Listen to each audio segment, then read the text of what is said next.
আসসালামু আলাইকুম, welcome back to my channel আরবি মিনি কুকিং। নিত্য নতুন প্রতিদিনের মতো আবারও হাজির হলাম মজাদার একটি রেসিপি নিয়ে। আজকে তৈরি করে দেখাবো বুন্দিয়ার রেসিপি। কী করে বুন্দিয়া তৈরি করতে হয়, তাহলে চলুন পুরো প্রস্তুত প্রণালীটা দেখা যাক। বুন্দিয়া তৈরি করতে প্রথমেই লাগবে বেসন। তো আমি একটি বাটিতে 2 কাপ পরিমাণ বেসন দিয়ে দিচ্ছি স্বাদ মতো লবণ দিয়ে পানি দিয়ে ভালো করে মিক্স করে নেব।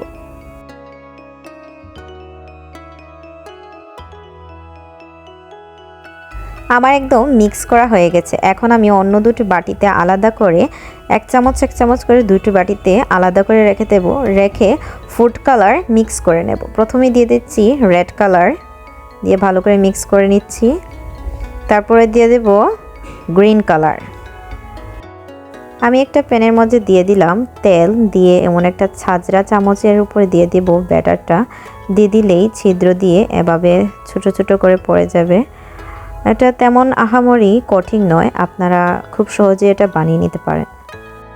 আমার সবগুলো বুন্দিয়া একদম হয়ে গেছে। এখন আমি একটি চিনি শিরা তৈরি করব। প্রথমেই দেব 2 কাপ পরিমাণ চিনি, দিয়ে দিলাম পরিমাণ মতো পানি, দিয়ে দিলাম এলাচি, দিয়ে এই শিরার মধ্যে দিয়ে দেব সবগুলো বুন্দিয়া। এই তো হয়ে গেল আমার বুন্দিয়ার রেসিপি। যদি আমার রেসিপিটা ভালো লেগে থাকে অবশ্যই বাসায় ট্রাই করবেন এবং নেক্সট ভিডিও দেখার আমন্ত্রণ রইল। আজকের মতো এখানে বিদায় নিলাম। আল্লাহ হাফেজ।